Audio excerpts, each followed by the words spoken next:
wakati nimeanza kuzungumza, kuna mambo kadhaa nikayasema ya kwamba kama kuna maamuzi bora kuliko maamuzi yote duniani, basi ni maamuzi au wakati ule mtu anapoamua kuokoka, basi ni maamuzi bora kuliko maamuzi yote duniani.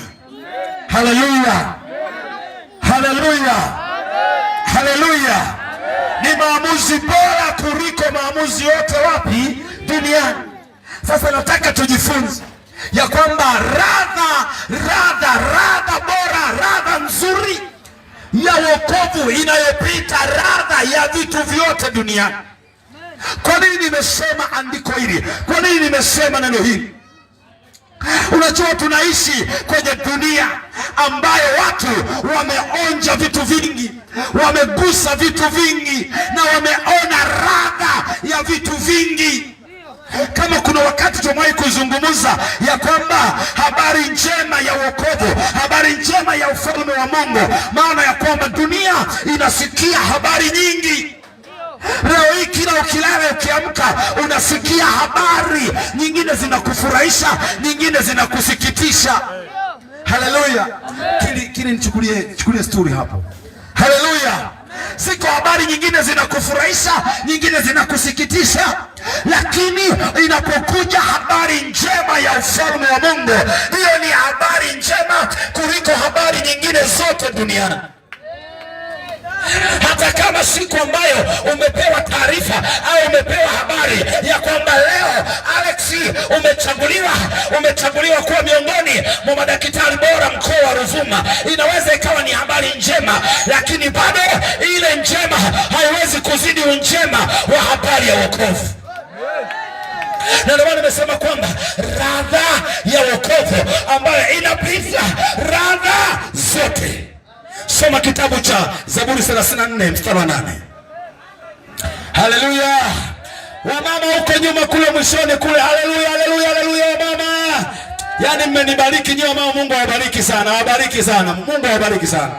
Mmenibariki mno na wamama na vijana hapa, rafiki zangu kina Nei, Mungu awabariki sana. Nimefurahi sana. Nimefurahi sana. Haleluya! Hebu tusome andiko. Naomba nisome chap kidogo. Zaburi 34 na ule mstari wa 8. Liko neno Mungu anataka kusema na wewe jioni ya leo. Amina. Kwa sababu Mungu anajua historia ya maisha yako. Unajua neno la Mungu linapokuwa linakuja kwenye moyo wako, kuna wakati unaweza kaisi limechelewa au limewahi sana. Unaweza kusema kwamba injili ni nzuri, lakini bado unajivutavuta kwanza kuokoka. Inawezekana Mungu ameleta neno hili jioni ya leo kwa sababu anaijua historia ya maisha yako. Ana ramani, ana kalenda ya uhai wako, ana kalenda ya umri wako. Wewe unajua utafikisha miaka 60, kumbe kalenda ya Mungu inasema miaka 45. Na inawezekana katika siku ambazo unazo leo una miaka 38, umeonja vitu vingi sana, umegusa radha ya vitu vingi sana, lakini iko radha umeikosa. Haleluya! Hebu nisome Zaburi 34 mstari wa 8. Anasemaje? Kitabu cha Zaburi sura ya 34 na ule mstari wa 8 nayo inasema. Kitabu cha Zaburi 34 na mstari wa 8 anasema, onjeni muone ya kuwa Bwana. Anasema onjeni ya kuwa. Cha kwanza anasema fanyeni nini? Onjeni. Anasema fanyeni nini? Onjeni. Onjeni, onjeni, onjeni. Kuna wimbo moja tulikuwa tunaimba enzi zile, mnakumbuka ule? Tulikuwa tunaimbaje? Onjeni muone Bwana yu mwema. Onjeni muone Bwana yu mwema. Onjeni muone Bwana yu mwema. Onjeni muone Bwana yu mwema. Onjeni muone Bwana yu mwema. Onjeni muone Bwana yu mwema. Haleluya! Zaburi anaandika kwenye mstari wa 34 pale, aya 34 na ule mstari wa 8 ya kwamba onjeni, onjeni. Kwa nini anawaambia onjeni? Kwa sababu Daudi alijaribu kuwatazama wanadamu, kila wanapoambiwa kwa habari ya uzuri wa Yesu, utamu wa Yesu, watu wanakataa, watu wanakimbia. Mtu anapoambiwa ya kwamba hebu jaribu kuacha huo umalaya, uone raha ya kutokuwa malaya, anamwambia hebu jaribu kuacha huo ulevu, uone raha ya kutokuwa mlevi. Hebu jaribu kuacha hiyo michepuko, uone raha ya kutokuwa na michepuko. Watu wakawa nakataa. Haleluya!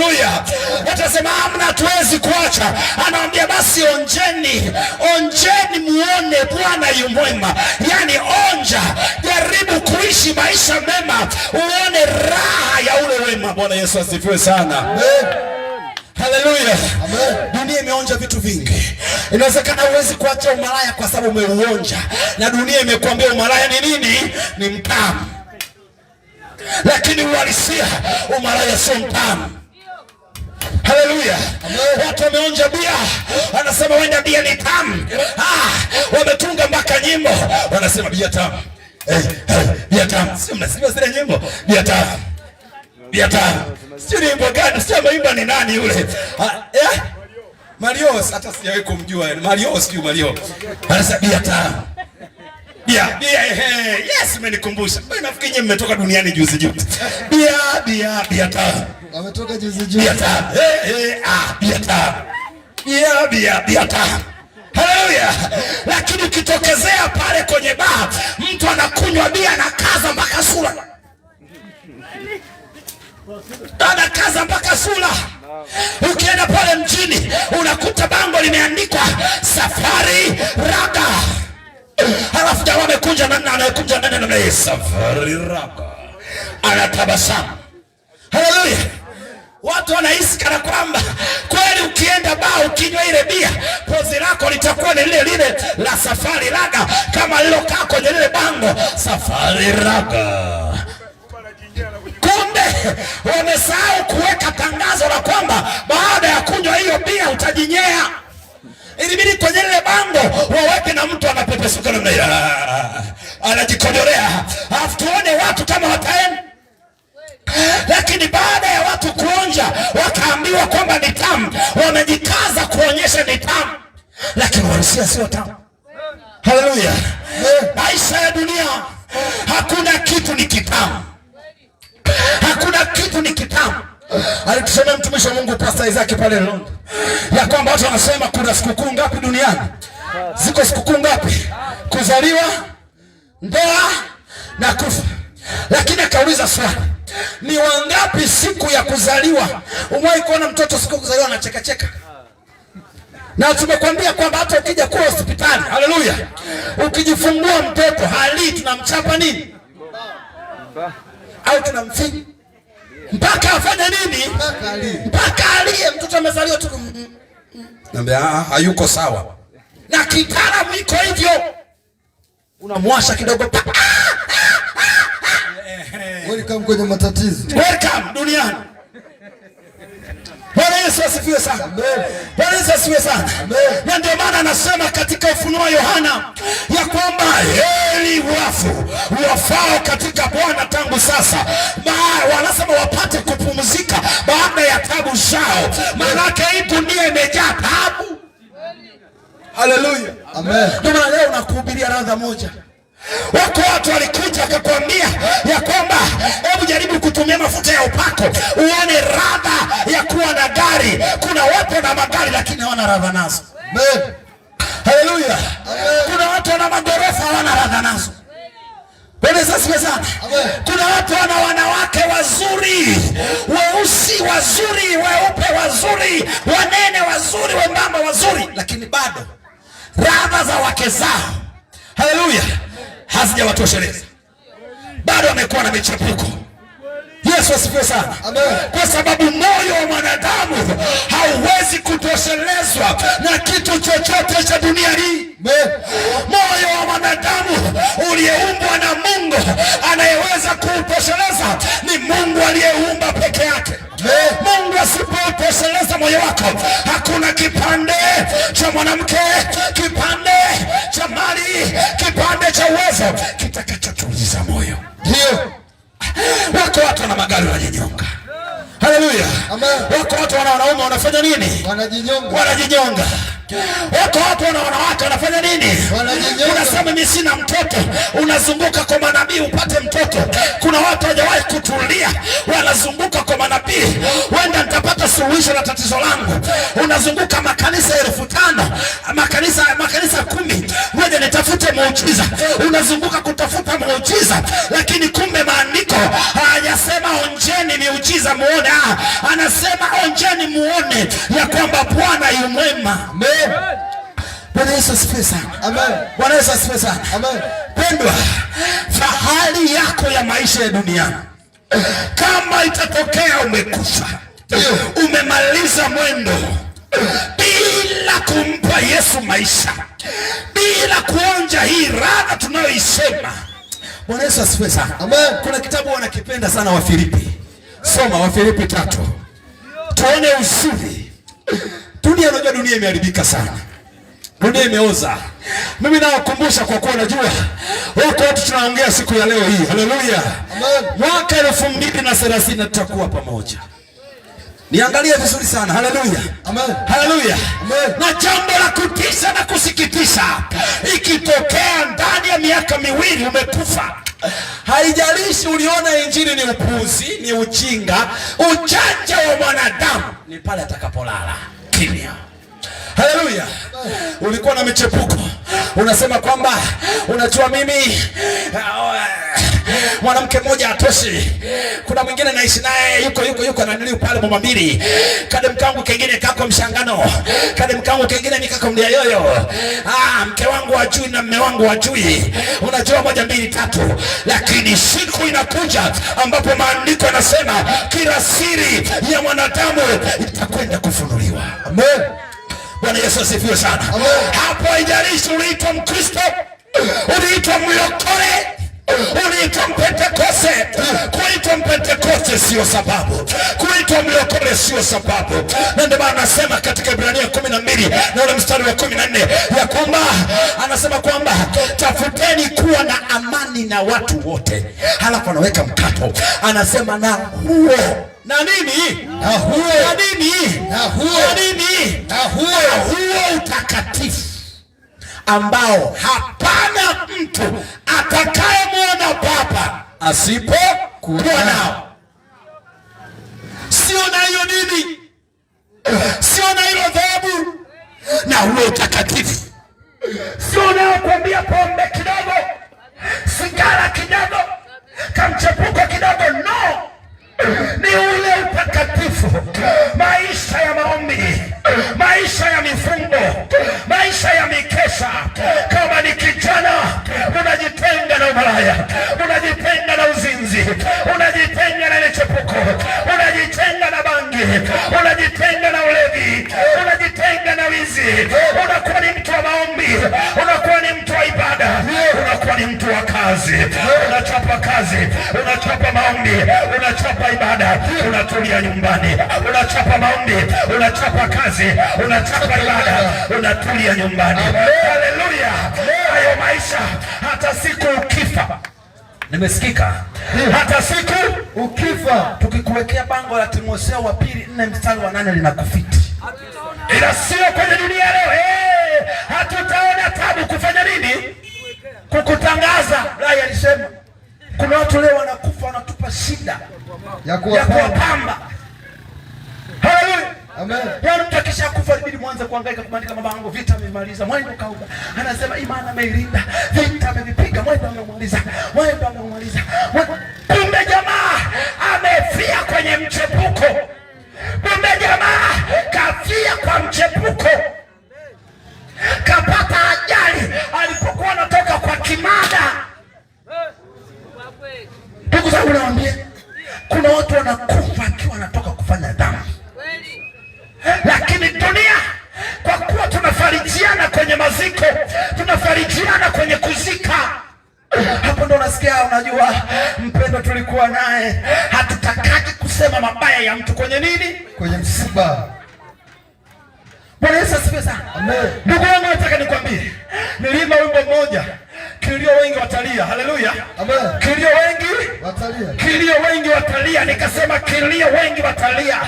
Nikaimba nikasema kwamba leo watu wanaogopa ajali, wanaogopa mauti, wanaogopa magonjwa, lakini hawaogopi jehanamu. Mimi nataka nikwambie, heri ukafa ukiwa masikini lakini uwe na Mungu. Heri ufe ukiwa na magonjwa lakini uwe na Mungu. Sikiliza, kufa ukiwa na magonjwa sio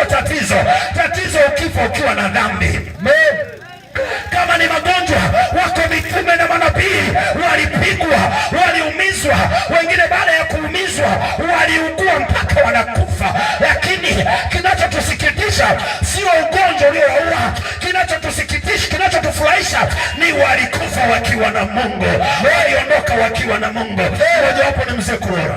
Amen. Haleluya. Kulola alipigwa kwa sababu ya Injili, akaumizwa kwenye nyonga. Moja ya tatizo ambalo lilimtesa mpaka anaondoka duniani. Siko nyakati kabla ya kwenda kuhubiri kwenye madhabahu, anakwambia alikuwa anatokea hospitalini anaumwa. Kilichokuwa kinatisha sio ugonjwa, yeye kilichomfurahisha ni baada ya maisha haya. Haleluya, haleluya. Lakini dunia ya leo watu wanaogopa magonjwa kuliko kuogopa dhambi. Watu wanajihami na ukimwi kuliko kujihami na dhambi. Watu wanajihami na mimba badala ya kujihami na nini? Na dhambi. Na ndio maana mzungu amejaribu kutengeneza, nasema mzungu kwa sababu ndio teknolojia mkubwa sana, amejaribu kutengeneza jinsi gani watu watajikinga na mimba. Anajaribu kutengeneza jinsi gani watu watajikinga na gonorea, jinsi gani watu watajikinga na kifua kikuu na ukimwi, lakini ameshindwa kutafuta suluhisho ni jinsi gani mwanadamu atajikinga na dhambi. Haleluya, haleluya. Na baadaye wanadamu wamebaki kuogopa vitu vya dunia hii badala ya kuogopa jehanamu. Biblia inasema ni afadhali kuingia katika ufalme wa Mungu ukiwa ni chombo kuliko kwenda na macho mawili jehanamu. Hebu soma hilo andiko kwanza, Marko. Haleluya. Mimi nakwambia wokovu ni kitu chenye radha ya pekee kuliko vyote duniani. Usiogope, usiogope kufa ukiwa na ndara moja. Usiogope kikubwa, usiwe mvivu na mzembe. Haleluya. Kikubwa usiwe nani? Mvivu na mzembe. Sisi ni wale ambao tunahubiri wokovu, ila tunahubiri kuchapa kazi. Hatuamini mtu kulala na njaa kwa sababu ya uvivu. Sio kijana umeokoka unasema najikinga na dhambi, halafu kutwa nzima mtano na ndalanda tunacheza drafti, mara upo kwenye mapulu, mara unabeti. Kijana unabeti, wewe unabeti, una malengo ya familia, wewe unabeti. Haleluya, haleluya, haleluya. Unachapa kazi, halafu naomba Mungu nibariki kwenye kazi yangu, lakini cha msingi nitunze utakatifu. Tena haswa kwenye dunia tuliyokuwa nayo, tuko nyakati za mwisho. Leo unaposikia habari za vita ya Israeli, Irani, unasikia kwamba Marekani imeishambulia Irani, unasikia mara Urusi imeishambulia Ukraine, mara Ukraine wameishambulia Urusi, mara wa China, Wajerumani wanajipanga na Japani wakamshambulia fulani. Dunia inaanza kutikiswa kwa vita, na hayo ni moja ya maandiko yaliyotabiriwa ya kwamba nyakati za mwisho kutakuwako na hatari, na moja ya hatari ni vita zinazosikika. Na wakati vita zinasikika, wewe bado ushtuki kuacha umalaya, bado ushtuki kuacha michepuko, bado unadanganyika na dini yako inayokuambia haina shida, toa tu sadaka, haina shida. Mpendwa, hapana. Yesu anawaambia watu ya kwamba mngalijua maana ya maneno haya ya kwamba nataka rehema na wala sio sadaka. Yesu asifiwe sana. Yesu asifiwe sana. Kwa maana hata Misali anasema sadaka ya mwenye dhambi ni nini? Ni chukizo. Jambo la kwanza ambalo mwanadamu ulitakiwa kulishinda duniani ni dhambi. Usijaribu kucheza na dhambi, ndugu yangu. Mungu akukupa uzima ili ucheze na dhambi. Usinzi ni mzuri vile unavyoona unatamanishwa na dunia, kwa sababu dunia imejaribu kuupamba. Imejaribu kufanya nini? Kuupamba. Tena unaupamba kwa namna nyingi. Unaupamba kwa sura, unaupamba kwa mavazi, unaupamba yani kwa vitu vingi. Kwa hivyo ndio maana ukiingia kwenye mitandao ya kijamii leo, taarifa utazisikia, ila taarifa nyingi ni za umalaya malaya. Leo karibu 98% za nyimbo za Bongo Flava, tena 99.99 zote zumuni lao, lengo lao ni moja tu, kushawishi nini? Zinaa. Leo yani hata ukimkuta mtu yeyote, baba yeyote, kijana yeyote mwenye akili timamu hawezi kuplay nyimbo ya Diamond, kwa sababu hawezi kupitana hata kwa mako mzazi. Huwezi. Ziko video huwezi kuiweka mbele baba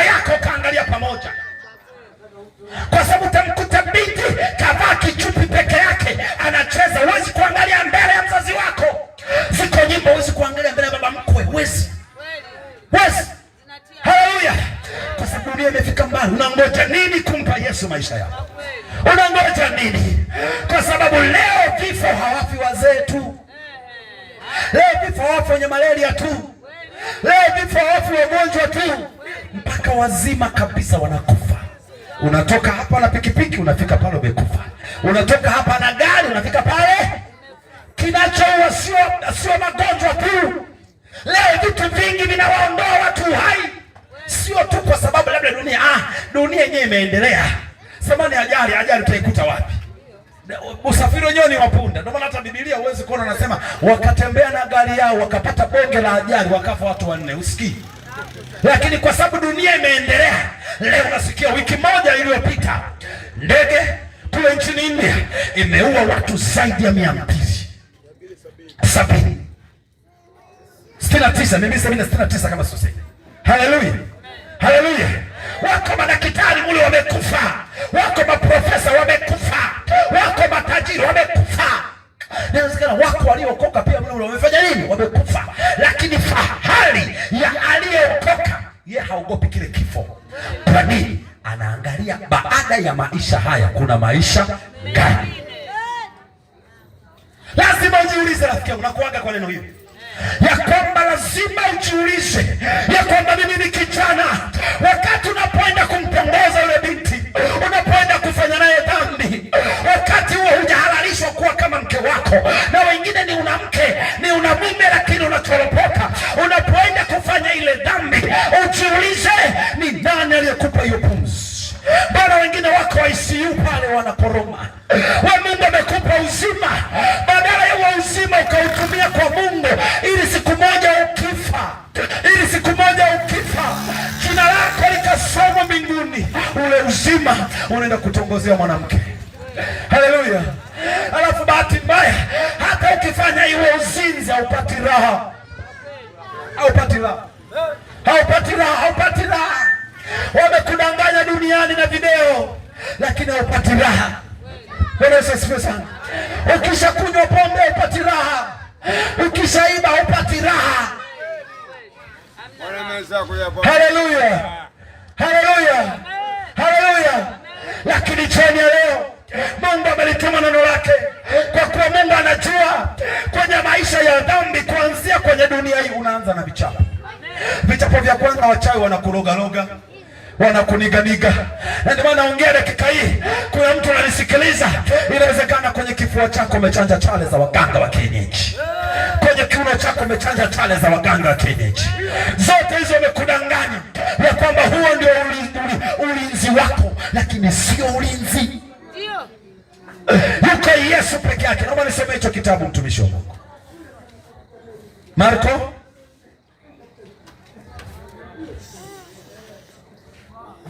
mtumishi wa Mungu Bwana, soma hicho kitabu.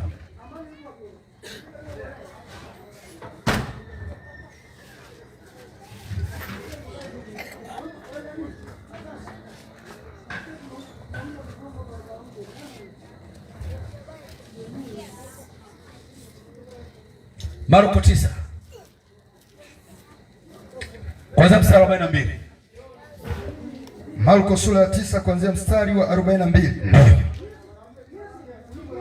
Ndio. Nayo inasema, na yeyote atakayemkosesha mmojawapo wa wadogo hawa, waaminio, afadhali afungiwe jiwe la kusagia shingoni mwake, na kutupwa baharini. Na mkono wako ukikukosesha, anasema na mkono wako ukifanya nini? Ukikukosesha. Mkono wako ukifanya nini? Ukikukosesha, ufanye nini? Ukate. Wakukate watu? Hapana, ukate wewe mwenyewe. Sasa kama mpaka hatua ya kukatwa ujikate mwenyewe, je, mabega ukikate mkono utakuwa mzima wewe? Hautaugua. Lakini maandiko yanasema afadhali mkono wako utakao kukosesha fanye nini? Ukate. Maana yake maandiko yanajaribu kufananisha yale maumivu utakao yakuta baada ya kukata mkono. Ni afadhali. Sisi unanisikiliza hapo? Amen. Haleluya. Malizia anasemaje? Ni afadhali kuingia katika uzima ukigutu. Ni afadhali kuingia katika uzima ukinini? Ukigutu. Maana yake ni afadhali ya maumivu ya mkono ukivunjika kuliko kuwa na mikono miwili. Kuliko kuwa na mikono miwili. Na kwenda zako jehanamu. Na kwenda zako jehanamu. Kwenye moto usiozimika. Kwenye moto usiozimika. Rafiki yangu usifanye mchezo. Haleluya. Usifanye kama nilikuwa nahubiri pale Madaba juice, nikasema hivi, inawezekana kuna watu wanasema mimi siwezi kuokoka kwa sababu nimeona walokole wengi walivyo ni wajinga tu, kwa sababu mbona dada fulani aliokoka leo ni malaya tu anauza baa, mbona fulani yule kijana aliokoka ila muhuni tu, mbona na fulani anajiita ameokoka ila usiku tunamwonaga kwenye kona fulani. Mpendwa, usimwangalie hao, usiangalie hao, angalia tunachokuhubiri ya kwamba uko wokovu halisi. Inawezekana hao hawakuhubiriwa njia iliyo sawasawa. Amen. Haleluya. Amen. Na hatimaye kuna watu wameacha wokovu, wamerudi nyuma. Nawezekana hubiri hapa, uliwahi kuokoka ukabudu miaka miwili, mwaka mmoja, lakini baadaye dunia ikakumeza, na uko wakati Roho Mtakatifu anakurudia, anakuambia rudi kanisani, nenda katubu, tubu hiyo dhambi, tubu, lakini moyo wako unakuwa mzito. Inawezekana pia hata kanisani kwako hukukuelewa. Mpendwa, hukukuelewa kanisani, lakini wokovu ilibidi uelewe. Mara kadhaa nimekwambia heri ukaabudu polini peke yako ukiwa na Mungu. Amen. Heri kama imeshindikana kwenye makanisa, kwa maana nikienda kanisani wanataka hela tu, nikienda kanisani wao wananikamua sadaka tu mpaka nyumbani na baki bila chakula. Sawa, haina shida, shika wokovu, abudia hata polini. Haleluya. Kwa sababu maisha yako yana thamani. Haleluya. Kuna watu wamefika hatua mpaka wanatoa mimba, anaishi maisha mpaka, yani Biblia inasema kwamba watu dhamiri zao zimekufa ganzi kwenye dhambi. Mungu anataka kuinua jioni leo. Haleluya. Mungu anataka badilisha jioni leo moyo wako. Amen. Anataka geuze dhamiri yako. Mgeukie Mungu. Mgeukie Mungu. Tumekuja kuwasalimia, lakini hii ndio salamu yetu. Amen. Kwa sababu tunajua hakuna kitu cha thamani kama tusipoonana kwenye dunia hii. Tukaonana kwenye dunia. Bwana Yesu asifiwe sana. Amen. Bwana Yesu asifiwe sana. Amen. Kama tusipoonana hapa, tukaonane kule. Siku ukifa na hii injili umeisikia na ukasikia na ukaipuuza. Haleluya. Amen. Rafiki yangu, bora uferi darasa la 7. Ndio.